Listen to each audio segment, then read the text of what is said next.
There's a disturbing trend of black content creators like Anton Daniels. I see immigrants coming over here every day from third world countries, outworking you, outpacing you, and making you look bad. The Hodge twins, the Cartier family, and super weirdos like Andre Williams. Tired of hearing talk about this past shanty town in the 20s? These act like this was the black version of the NASDAQ. The world has benefited from colonization. It's been a good thing for less developed peoples. Aboriginals would be sitting in skyscrapers right now if the white people never came to their land. That are using their huge platforms to push racist, anti-black rhetoric against the black community. Other races of men, particularly these men, love dark-skinned black women the most. I see white men loving dark-skinned black women the most. These people are Uncle Ruckuses that have deep-seated self-hatred and bitterness against the black community for whatever reason. And they're weaponizing their skin colors and their platforms to tear down the black community with attacks disguised as constructive criticism. You know, I am prejudiced, but everybody's prejudiced. I wouldn't say I'm anti-black. I'm hard on black people. Yeah, y'all need some criticism. People call me especially a sellout, bro. Like, if anybody's selling out, it's the ones that's attacking me. It's typically a trend of violence from one room. Well, we know black people are more violent. We know this. Make no mistake, these are white supremacists in black and brown skin. They are not like us and they don't like us. I don't care about your reparations. Listen, I don't care if you ever get it. As a matter of fact, I'm advocating against it. But all they're doing in their videos and posts is using white supremacist talking points to attack black people. Maybe some of y'all's black asses can stay home next time too. Maybe this is a change America needed. Y'all to stay home. And I feel like it's all of our jobs to call out their ignorance anytime we see it. But I'm Jew, welcome to the channel. Please like and share the video. Don't forget to sub. Now, let's get into it. I have no sympathy for anybody. You get what you deserve. Wherever it is that you are in life, that's your bed, sleep in it. I think everybody should have some type of empathy for somebody else. We don't know how people got to where they are in life, what they had to struggle with, what they had to overcome, what type of family trauma they experienced, or what their upbringings were like, anything like that. So when you see somebody that may not be successful, that may be struggling, just say, I don't care about you, it's your bed laying. It sounds so selfish, but it's extra disgusting when you know he's specifically talking about black people, black Americans in this country. That's who he's referring to when he says he doesn't care about them, he doesn't care where they are in their life, what their circumstances are, is their bed, they gotta lay in it. No black person, knowing what black Americans in this country have gone through and continue to go through, should look at anybody else's situation with that type of superiority or disgust. I don't care where you were born. I don't care where you come from. I see immigrants coming over here every day from third world countries, outworking you, outpacing you, and making you look bad. From the way he's talking, it just seems like he doesn't identify with the black community. But even his argument about black Americans being lazy and outworked by immigrants, it's just a very tired argument. And it's a narrative fueled by white supremacy talking points. Because for one, it's very easy to account for generalized black Americans, right? Black workers consistently experience the highest unemployment rates among all native-born racial groups. The rate is often double that of white workers, a historical trend that has persisted for decades. So when you look at things like unemployment, we can just look at how the black community has been under attack since Trump took office. 591 black books banned in 2025. Entire museum exhibits on black migration and diaspora shut down. More than 6,700 federal data sets erased. From health to housing to justice. Whether it was the federal layoffs that hit agencies that employed a high number of black workers, mostly women at that, losing something around like 300 or 400,000 jobs. Or things like this administration rolling back DEI, which aims to make the job market a fair playing field. Because we know when it comes to hiring practices, white people would usually hire white people. And if white people are always in the positions of power in companies and agencies, then they will hire more white people than anything else. It doesn't matter how qualified or overqualified a black candidate is if they're up against a white candidate, even if they're underqualified. But people like Anton Daniels conveniently and consistently act like that's not a thing. See, when they use this immigrant versus black American talk, there are nuances that they don't bring up. They just use these general terms. The term immigrant covers a wide range of experiences. For example, black immigrants, African and Caribbean, had the highest unemployment rate among all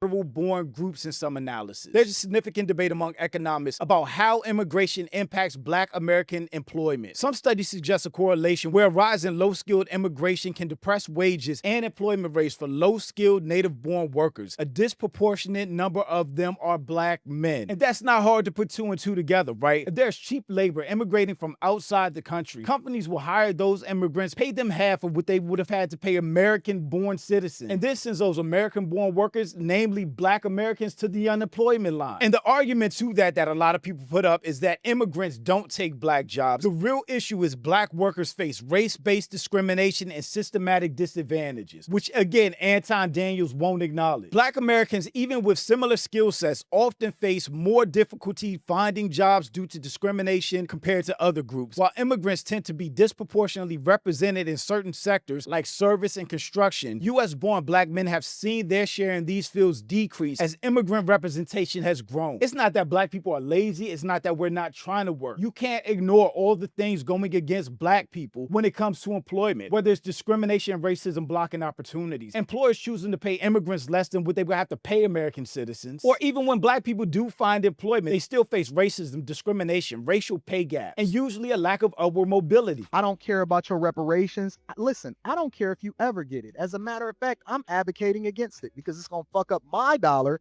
and make inflation go out of control. And so I don't want them to pay you.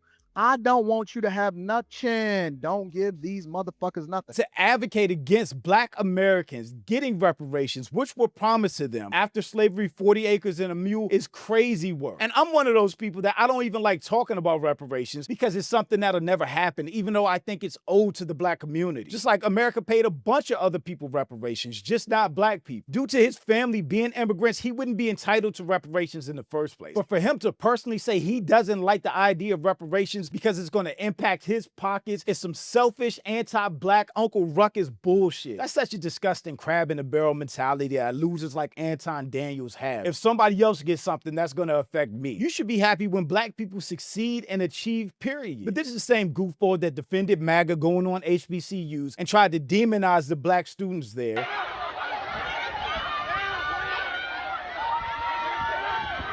And if this is what they are teaching at HBCUs, they are bad and it's a horrible job in educating and teaching young people of tomorrow how to conduct themselves and actually supporting and upholding prejudice, bias, and racist views that does not have any place in society and is one of the reasons why we need to dismantle diversity, equity, and inclusion and start making it merit-based. He is anti-black to the core. But then you got losers like this on Twitter, but I can't even show you the original post because he deleted it because it was that atrocious. But basically he put up a tweet praising and sucking off DJ Vlad of all people for how he set up his business, paying for interviews and benefiting off black culture, and then said black people could never set up a business like Vlad did, which is why I posted this. If you want to praise somebody or give somebody credit non-black, then do that. You don't have to shoot at or throw black people under the bus to make a point. And all of these anti-black people do that. By the way, follow me on Twitter if you haven't yet. Then you got another tweet like this. The math ain't math, and Black Friday spending hit $11 billion, a 9% increase, the highest in years. Meanwhile, EBT community swore up and down they weren't shopping. So maybe, just maybe, the folks yelling we're not spending money don't actually have the financial impact that they think they have. Because clearly America kept shopping with or without them. In other news, Black Friday shopping actually increased by 9% and $11 billion spent. And I didn't see one video of fighting, acting a fool, or anything foolishness going on. So maybe some of y'all's black asses can stay home next time too. Maybe this is a change America needed. Y'all to stay home. The dead giveaway when you want to know if somebody actually fucks with black people or not is how they talk about them. They're not identifying as a black person themselves. Period. The fact that he won't say, maybe he's too dumb to put together, is the increase to Black Friday revenue is due to inflation and nothing else. Online sales of Black Friday jumped 9.1%. Average selling prices were up significantly, while order volumes and items per checkout were down. This means people were spending more money to get fewer products. It's quite simple. Trump 2028. They will make up whatever bullshit they can to detract from the black community. So many people outside of the black community, outside of black Americans, have opinions and choose to speak and make all of their platforms and content around discussing the black community. This is a guy that got known from his Amanda Sales or Sales debate, however you say her name, a while ago. And he's one of those people that makes all his content around the black community, what we're doing wrong, what we need to do better. But he's not a black American. He's not in our community to even be discussing it. The most heinous act is telling the black community that change is needed. Apparently this warrants my murder. There's no we, homie. This is not a this is not a group project. You from Angola. Thank you. I've been getting ostracized, and my crime, apparently what I am guilty, is saying that we need to improve the Black community in multiple different ways. Family, culture, specifically in reference to gang culture, hip hop, all those things. You don't know our culture. You're not from our culture. All of these people only know what they see on TV or media, which isn't an accurate reflection of Black people or the Black community. They think every Black neighborhood looks like First 48. Now, I said those areas need improvement, if not complete reformation, and that we do not need reparations. Black people in America do not need reparations. Again, he's not a we. He's not a Black American or in this culture. So he and Anton Daniels can both shut up. They don't need to speak about reparations because it doesn't impact them or their kids. He would never say Jewish people didn't need reparations. He would never say Asians didn't deserve reparations, which I think they got as recent as 1988. But when it's the Black community, everybody has an opinion and we don't deserve shit. Now, I said that, and that equals you should get the Kirk treatment, all of this sort of stuff. Imagine having that much hate or being so upset at someone who just said, yeah, we need to improve certain areas of our community. It's not we, it's not our. You're not in our community. Because people are outside of the community, they don't understand what Black people do every day to improve the community. There are good Black people in all different communities across the United States that wake up, make sure their kids get to school, go to work all day, pick up their kids after school, go to after school activities, practices, scrimmages, games, whatever it is. That is the Black community. They talk to other Black people there. They attend each other's events. That is Black community. Just being a good, stable, functional person in the Black community is you doing your part. Helping out relatives and friends when you can. Giving back when you can. If you go to church or any other community groups and you sow seeds in the community, that is us doing our part to uplift the community. They always talk about gangs and Black on Black violence, which is a thing, but it is not the thing that defines the Black community. This is literally our culture. We have to discuss the socialization of anti-Black sentiment throughout the diaspora. Black American culture is unique and has developed in America over the last 400 years. So why is this dance considered traditional and cultural for you, but twerking for us couldn't be a part of African American culture? Black spirituality and worship in the Black church has been a central and vital institution in Black American life, acting as a hub for community, social justice, and spiritual support. Black American spirituality, Louisiana voodoo, and hoodoo, which developed from the Middle Passage and thrived during our time here on the plantation, is a direct result of our African origins coupled with our new existence here in America. Soul food, which can be traced back to the culinary practices of enslaved Africans in the American South, blending African traditions with European techniques, inspiration from the natives, and ingredients and cooking methods available during slavery. It's unique to Black American. Our value systems are family and community. We have collectivistic values, placing a strong emphasis on family closeness, community bonding, and solidarity is a core value in art, which is the most exported and consumed and marketed part of our culture.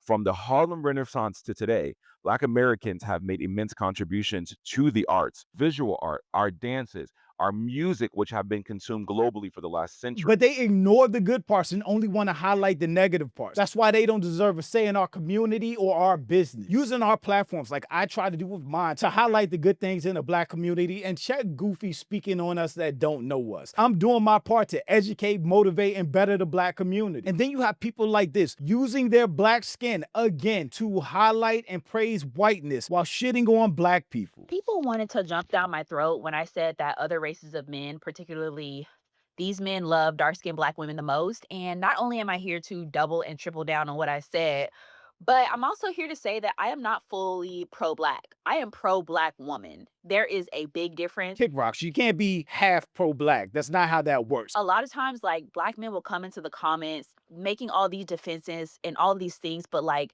what we have to understand is a lot of the pro-Black ideas were created by men who were misogynists, and I don't agree with that. What ideas is she talking about? She won't get into details about anything that she's referring to. 50s and the 60s who led the civil rights movements and all that stuff, but a lot of them were really misogynist. I love MLK, but he cheated on his wife with a lot of different women. Men of all races and ethnicities cheat, including the white men that she praises throughout this video. How she's using that to justify her being pro-Black women but anti-Black men makes no sense. I've heard horror stories about the Black Panthers. What horror stories and where did she hear this from? So my Black idea is not architected by men, and it never will be. Now, I'll be honest, most of the books that I've read, like I've read Roots, I've read Copper Sun by Sharon Draper, but I haven't read a whole lot of Black literature. So if you have Black literature that is created by liberated Black women who are not male-centered, I would love to read it. So she's getting on camera with an anti-Black man sentiment, saying that she doesn't know what she's talking about. She hasn't done any research or read any books, but she's sharing this pro-white man opinion and anti-Black man opinion based on random conversations that she's had with who knows who and no research. Because I do recognize that I need to work on my ideas, but I stand by what I said. Saying that she doesn't know what she's talking about. She hasn't done any research, but she's sharing this pro-white man opinion and anti-Black man opinion. I see white men loving dark-skinned Black women the most. When I traveled to Asia and I saw interracial couples, the women who got to wear their hair exactly how they wanted to wear their hair and still look beautiful and still feel beautiful, every single one of them, their 4C hair, every single one of them had a white man on their arm. Whatever, but nothing beats Black love. For her to use a trip that she took to Asia of all fucking places as the basis of her opinion that white men love Black women better is stupid. And I'm not here to say that that's the best form of love that a Black woman can experience, but what I am trying to say is like, the stats are not looking good for Black men. People just be talking out of their ass, and it really does frustrate me. Black men in the United States overwhelmingly marry Black women, who are the most common spousal race by a large margin. Approximately 79 to 88% of married Black men are married to Black women. What stats is she talking about? Get mad in the comments, and you want to talk about how I'm whitewashed and whatever. I'm half African American from Memphis, Tennessee.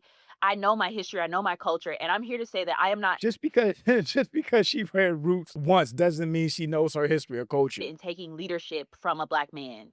I am not interested in taking pro-Black leadership from a Black man. I don't believe in it. Now, one Black man I think I can get behind is Malcolm X.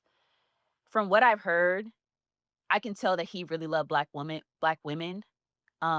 And I recognize that. I want to get more into his literature, but I am not willing to. Malcolm X would have cooked her ass. What? If she would have came in front of him talking about white men love Black women better, do you know what Malcolm X would have said to her? Change what I know in my gut is true to fit what I think a Black man desires. Like, y'all are not loving dark-skinned Black women the way that y'all should be. Well-spoken and confused is a dangerous combination. How are you pro-Black while praising white men and tearing down Black men? If you care about Black people and you're actually trying to help Black people, then make that your platform. How about positive Black stories? How about anything good that the Black community is doing? How about you talk about Black achievements or how we have progress even with all these things against us? But that's not what they're interested in, because that's not what gets views on their posts, videos, or tweets. They want interaction. They want engagement. They want to build their following. And they're doing that by feeding into anti-Blackness and Black American hate. Like I said at the beginning, I think it's all of our jobs to check this when we see it. Because if not, these people will succeed in building brands off hating Black people. And I think that's disgusting. But shout out to my channel members. I appreciate y'all so much. Thank you everybody for watching. Let me know what you think about all this in the comments. Also, make sure you check out the next video. Don't forget to follow me on Instagram for behind the scenes and life stuff. And I'll catch you next time. Peace.